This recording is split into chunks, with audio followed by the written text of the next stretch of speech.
Scott Arniel has challenged the Winnipeg Jets to play true Winnipeg Jets hockey, and as of yet, they haven't responded. Are big changes on the horizon? Let's chat about that on tonight's episode of Locked On Winnipeg Jets.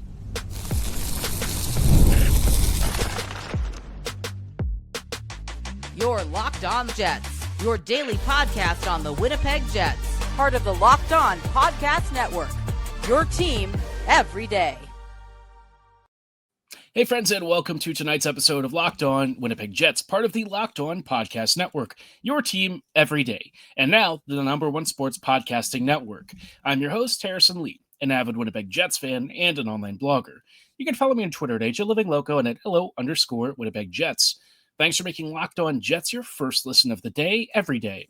If you like what you're hearing, be sure to like, follow, and subscribe on all of your favorite podcasting platforms and YouTube. Doing so, of course, is always free of charge and ensures you never miss another episode. Most of all, though, we just love and appreciate your support. Tonight's episode, we have a decent bit to chat about here coming with the Jets. So, amidst everything that's happened over the past couple of days, Scott Arniel kind of did an interview with The Athletic, and there was a little bit of a note about the Jets having had one-on-ones after one of the recent Pacific road trip games, and the Jets were supposed to have a big response game in Anaheim. It didn't happen. The one-on-ones talked about needing to play up to a standard of Winnipeg Jets hockey, and apparently that message did not get through. Now listen, right? Let's be 100% clear. There are some things that the Jets are going to be able to do and some things that they are not. But I think at a very basic level, there was a challenge to play or at least compete at a level that looks like Jets hockey. And so far, Winnipeg really hasn't responded. Is this kind of where Arniel starts to think about some more permanent changes? You know, the team has been ailing recently. They haven't been up to standards for Winnipeg hockey, and it's not going to get easier from here. It's not just the Jets that have been struggling, though. The Manitoba Moose are still really struggling to string together wins. I want to chat about that and also talk about what to look out for here as we enter tonight's matchup against the Vancouver Canucks. This is recorded before the Jets go into practice, so we'll have to wait and see if there are any lineup adjustments. My personal feeling is probably not, but I think Winnipeg has a real chance here to try and make a statement of some sort one way or the other. And depending on what happens in this Canucks game, I wonder if there is more on the horizon for Arniel to consider. Before we dive into all of this, though, I wanted to let you know that today's episode is brought to you by FanDuel. Download the FanDuel app now by visiting FanDuel.com and win $300 in bonus bets if your first $5 bet wins. So, The Athletic, from an article from Radatesh, recently talked about, this past weekend when the Jets lost to San Jose. After that, on the Saturday, right before the Ducks game, Arniel and the coaching staff had one-on-ones with every single player on the team. And the conversation was about meeting Jet standards, making sure that this team is upholding those standards, and being ready to prepare to play and go against a very skilled, very young, very aggressive Ducks team. And, I'm sure the Jets players said, yes, we'll respond, we'll be there. And then you saw what they put out on the ice. And it wasn't necessarily, just the depth players that occasionally had issues.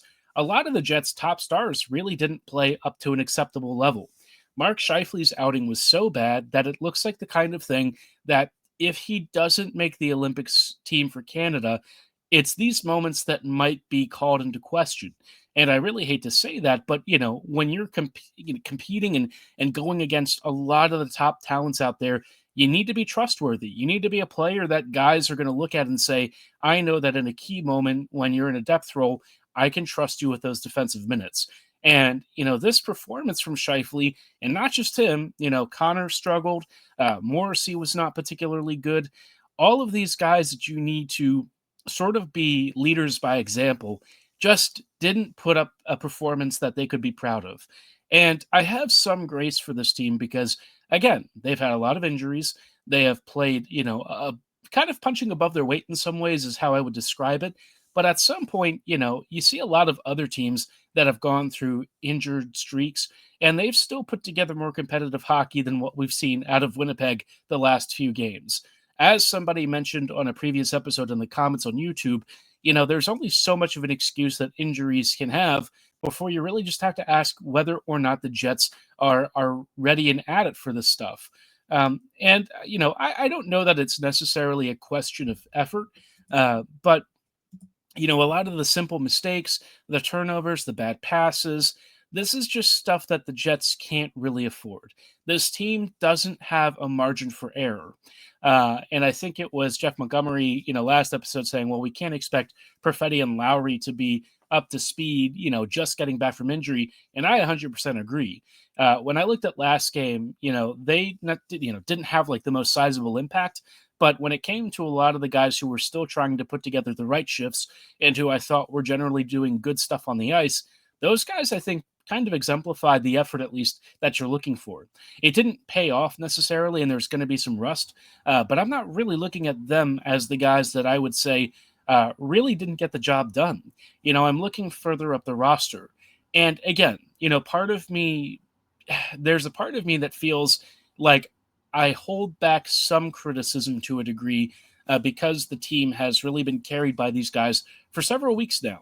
But at some point, you have to be accountable for what you are doing, and the team's getting healthier. It's still not there yet. Sandberg's still out, and neither Lowry and Perfetti are going to be 100%. But at the very least, you've got the bodies now back in the lineup. You've got a more complete roster, and the Jets, at some degree, level and degree, just have to look competitive in these games. They haven't. The Jets' opponents that they've recently been going against kind of skated circles around them at times. The Ducks game maybe wasn't as bad in some respects, but it was pretty rough. Like the Ducks kids, generated like 3 or 4 2-on-1s. They outcreated the Jets in the slot, which is very similar to what happened against the Sharks. And they just made the Jets look old and slow. And, again, I don't know that it's necessarily just an effort thing. There's a roster situation to consider here. The Ducks and Sharks both were bad for many years. It's why they have such a profound prospect pool. But you see what the youth group has done there, and they just outwork the Jets in so many areas. And we're seeing, guys who are supposed to be responsible, who are supposed to be leading on the ice, not pulling their weight in the most important moments in these games. And you can say that maybe it's too much to expect them to be on point for every game, and I would agree. But when this team is down a couple of guys or just getting back up to full strength, you still need your stars to stand up. And I think Arniel is starting to reach a little bit of a boiling point. The fact that he scrambled the lines against the Sharks was very interesting. He did it a little bit against the Ducks too, but really the whole team changed against the Sharks group, and that we've never really seen from him before. And you would think that a team that was at that point 9-4 was, maybe an overreaction in some ways. But I think Arniel has really had a good beat on what this team is doing. And, the play in a lot of these wins hasn't really been up to standard for the team. And you can argue about Luke Shen or whoever, but at the end of the day, the Jets roster just has to play better. And I don't think it's really been at the standard that Winnipeg set for itself as recently as last season. The Jets haven't responded to Arniel's, discussions. And I think if this happens again tonight against the Canucks, would have this, because if the lines are different, suddenly we might be entering a very different looking squad over the next few weeks. So a lot to consider and keep in mind as we head into Vancouver's game tonight. I'm hoping for something new. The Jets need a breath of fresh air, and maybe this is sort of the wake-up call that the Jets roster needs, that, listen, you are not getting the job done, and there is still a long way in this season to go. Now, it's not just the Jets that have struggled to get it done. The Manitoba Moose are ailing, and I don't know if there's any other way to describe it. I know that there's a thought about being patient, but with how the Moose have played and from what I've even seen of this team, it really can't get much worse than this, especially with the talent that is on this team. Want to chat about that and what may need to happen in just a brief moment. The NBA is back, and there's no better place to get in on the action than FanDuel, the official sports betting partner of the NBA. Even if you miss the start of the game or want to ride the hot hand, FanDuel has live bets on everything from who will score next to fourth quarter comebacks. You can even combine your live bets into a same-game parlay for a shot at a bigger payout. It keeps every game exciting, especially when your team's making that late push. It's a chance for all of you stats nerds to flex your understanding of the game as well. If you think you know who's going to hit the next three or who might win the league's MVP award, this is your chance to turn your knowledge into cash. And right now, FanDuel is giving new customers $300 in bonus bets when your first $5 bet wins. So head to FanDuel.com to sign up today and play your game with FanDuel, the official sports betting partner of the NBA. Hey friends, and welcome back to this episode of Locked On Winnipeg Jets, part of the Locked On Podcast Network, your team every day. Everydayers, thank you so much for rejoining us in tonight's episode as we are chatting a little bit about the Jets teams, both the big Jets and the baby Jets, going through some really tough times recently. And listen, right, like the Jets record is still pretty solid, 9-6. It's not bad, right? But, you know, we all understand that how Winnipeg has played really hasn't been super acceptable on the whole. That's really amplified for a team like the Manitoba Moose. They have been abjectly terrible in some ways. And when I've watched Manitoba the past couple of weeks, this is a team that has spent a lot of time and energy overhauling this roster. What do you think their record is right now? Give you 2 seconds to think about it. It's 4-6-2 in 12 games. That is unacceptable for a team that, frankly, should have one of the top teams in the division. Is this squad Grand Rapids good? I don't know. The Griffins have only had one loss, and that was in a shootout in 9 games, which is really impressive for the Griffins. But listen, like the Moose should be towards the top of the division, and it is still early days, but they've played as many games as most teams out there, and they have not put together a particularly impressive performance. They're, struggling to finish on opportunities. Defensively, they are suspect. It's been a really hot mess. What I've noticed with this team is a couple of really basic execution things, and some of it's not too dissimilar from what we've seen from the big club Jets too, but really amplified and magnified from a roster that frankly should be doing better than this. D-zone exits have been a huge problem. We've seen a lot of Jets or baby Jets get, isolated trying to transition. Manitoba's just struggled to get the puck up the ice. And even when they are creating good scoring opportunities or getting shots on goal, either the second chance follow-ups aren't there, the finishing opportunities really haven't been impressive, or, this team just, it's lacking some sort of linking play, cohesion, chemistry, and communication that feels vital to getting this team back on track. I think the lack of cohesion is one of the biggest things. It seems a lot of the times like everyone is sort of doing something different and guys just aren't on the same page. It feels to me very clearly like a coaching problem. This team looks disorganized. They've had better games recently against the Texas Stars, and yet I think they've only gotten one win against this team. And, the only other point that came against Texas was a single overtime loss. And Texas was basically winless coming into the last couple of games against Manitoba.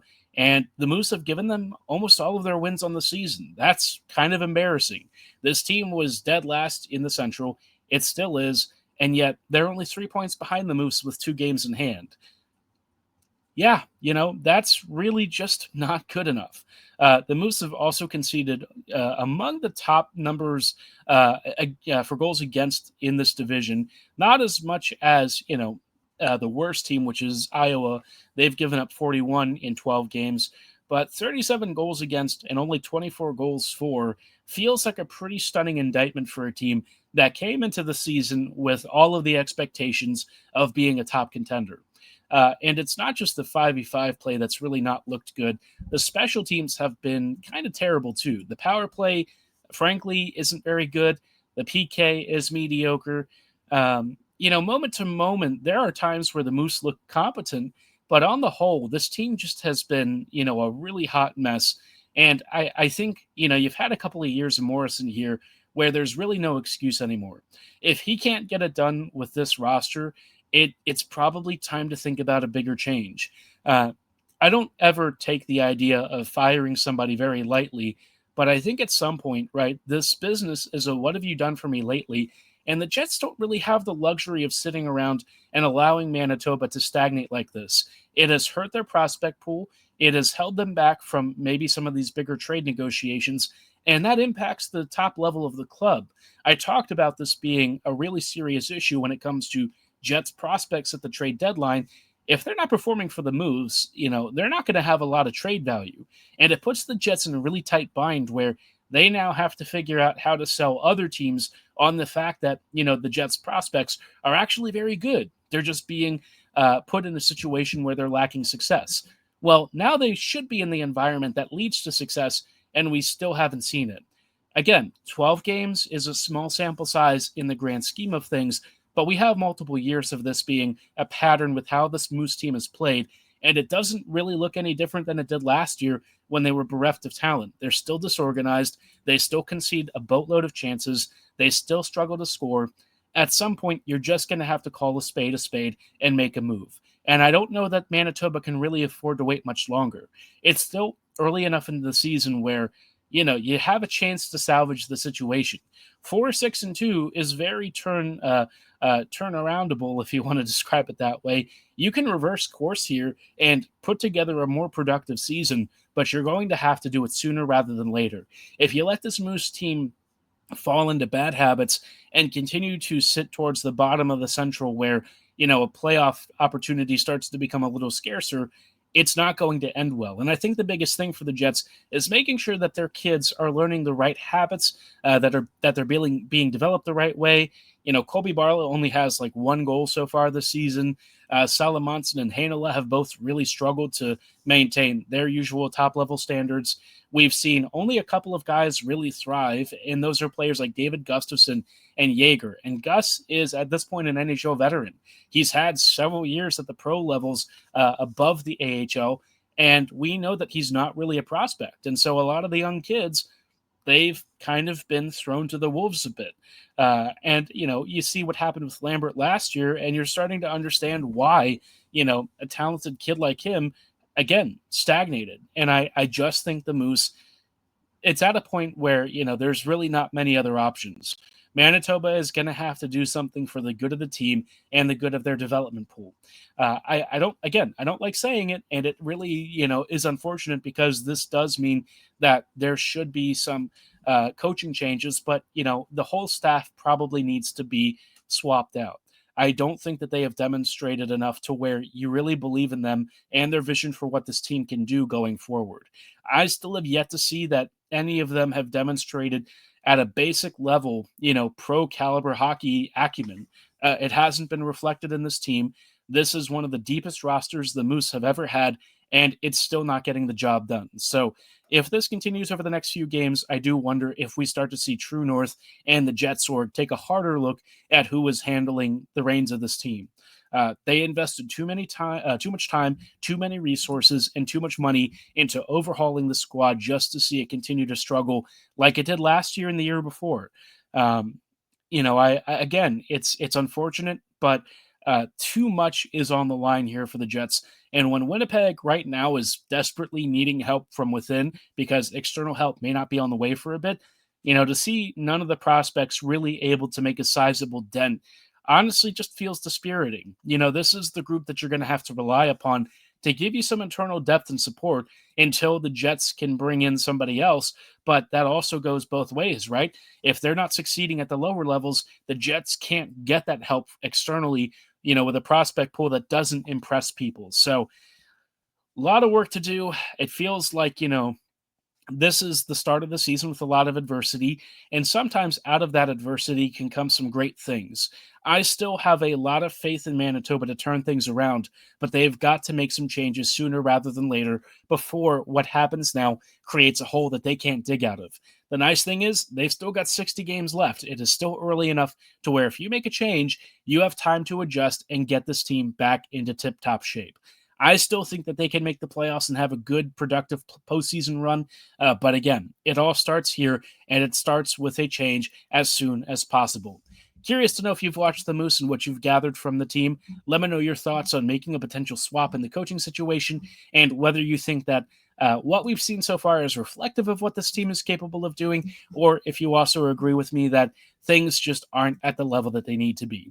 We're going to chat about, the Jets now and their game in Vancouver. What should we look for? Will they have their own response to a lack of standards? We'll talk about that coming right up in just a moment. When I'm hydrated, everything just works better. My focus, energy, mood, even my skin. That's why I've been using DripDrop. It's doctor-developed hydration that keeps me running at full power no matter what my day looks like. DripDrop isn't your average sports drink, though. It delivers 3 times the electrolytes and half the sugar of leading brands, using a science-backed formula trusted by medical professionals, firefighters, and over 90% of top college and pro teams. DripDrop helps me stay in shape as I'm ready to do a lot of weightlifting. I do some serious weight training, love the bench press and stuff, but obviously, if you've ever lifted or done any very intensive weight work, it does drain you, and you need a real quick hit of hydration to keep you going. That's where DripDrop has come in for me. It's non-negotiable. It helps me feel sharper, calmer, and honestly, I just feel better overall. And it tastes amazing. They've got a ton of great flavors, and like I said, just half the sugar of most of the top-end brands of hydration formulas. So right now, DripDrop is offering podcast listeners 20% off your first order. Go to DripDrop.com and use code LOCKEDONNHL. That's DripDrop.com, promo code LOCKEDONNHL for $20 off your order. Stock up now before the heat hits hard, and keep your body and mind performing at their best with DripDrop. Hey friends, and welcome back to this episode of Locked On Winnipeg Jets, part of the Locked On Podcast Network, your team every day.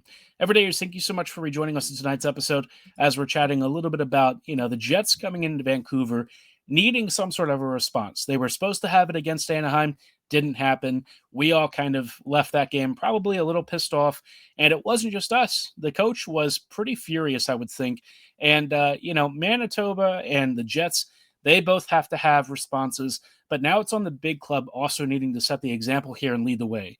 The Jets, their stars haven't really been living up to their billing the past couple of games, and they have looked, very second rate against teams that are, recently and traditionally rebuilders the past several years.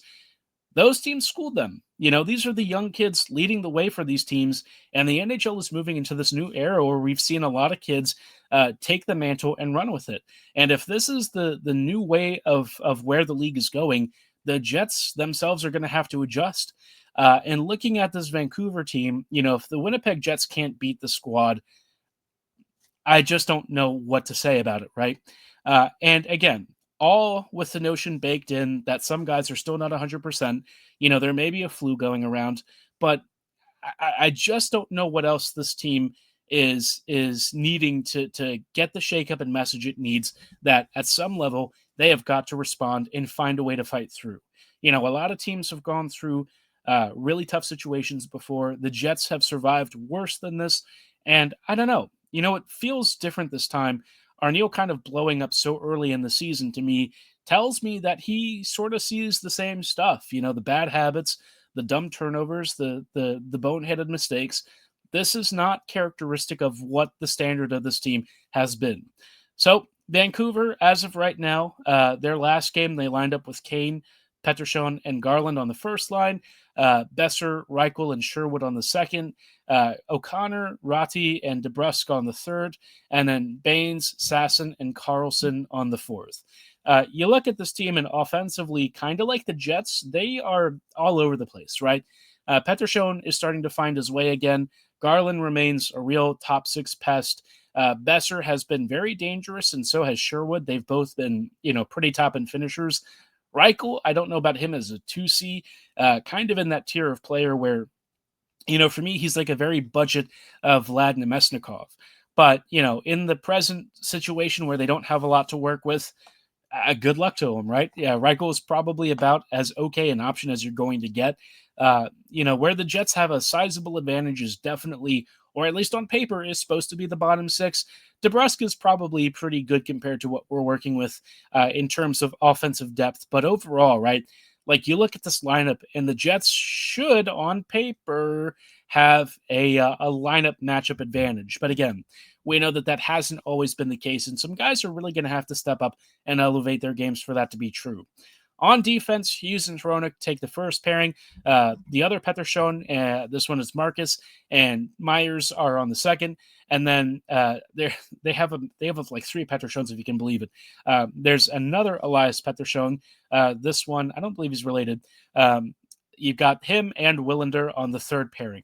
Now, this team is apparently powered by Pettersson, so that'll be fascinating to see if that actually ever leads to anything kind of funny. I would love to see a Pettersson goal. That may be asking for a little too much, but hopefully one day we get it just for the memes. But in goal, they're going to have either Demko or Lankinen. Might be Lankinen because Demko was dealing with some injury stuff. But you look at the number of players that are injured for the Canucks right now, and you feel like this should, in theory, be an opportunity for the Jets to make hay. Whether that's really the case, I don't know. Winnipeg is just the past few games uninspiring. They haven't looked at the races. And again, they need to have some kind of a response. They can't get pushed around again. And with the Canucks themselves having been pretty mediocre to start the season, like, this is the rebound game that you have to have. If Winnipeg cannot come up with a serious response here, Arniel may absolutely lose it. And I think he would be within his justification to do so. He can only squeeze so much lemonade out of rocks as he can, right?